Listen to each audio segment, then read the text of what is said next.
أو تقول لو أن الله هداني لكنت من المتقين أو تقول حين ترى العذاب لو أن لي كرة فأكون من المحسنين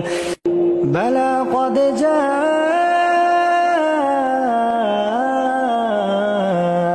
آياتي فكذبت بها واستكبرت وكنت من الكافرين ويوم القيامة ترى الذين كذبوا على الله وجوههم مسودة أليس في جهنم مثوى للمتكبرين وينجي الله الذين اتقوا بمفازتهم لا يمسهم السوء ولا هم يحزنون الله خالق كل شيء وهو على كل شيء وكيل له مقاليد السماوات والأرض والذين كفروا بآيات الله أولئك هم الخاسرون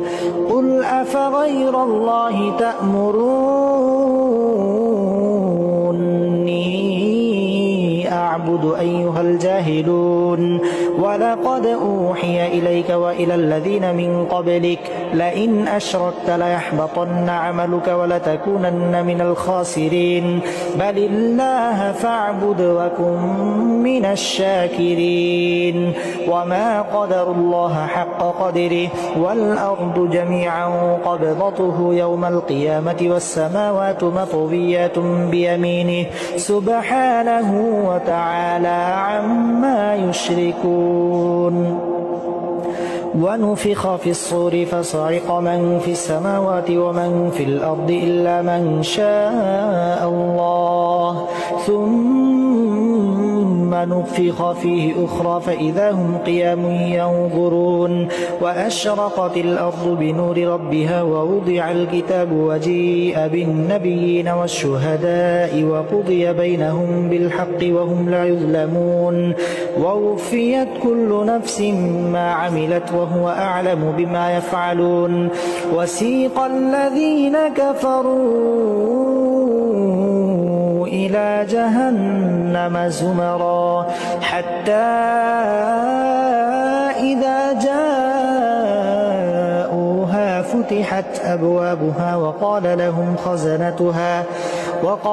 لهم خزنتها ألم يأتكم رسل منكم يتلون عليكم آيات ربكم وينذرونكم لقاء يومكم هذا قالوا بلى ولكن حقت كلمة العذاب على الكافرين قيل ادخلوا أبواب جهنم خالدين فيها فبئس مثوى المتكبرين وسيق الذين اتقوا ربهم إلى الجنة زمرا حتى إذا جاءوها وفتحت أبوابها وقال لهم خزنتها سلام عليكم طبتم فادخلوها خالدين وقالوا الحمد لله الذي صدقنا وعده وأورثنا الأرض نتبوأ من الجنة حيث نشاء فنعم أجر العاملين وترى الملائكة حافين من حول العرش يسبحون بحمد ربهم وقضي بينهم بالحق وقيل الحمد لله رب العالمين.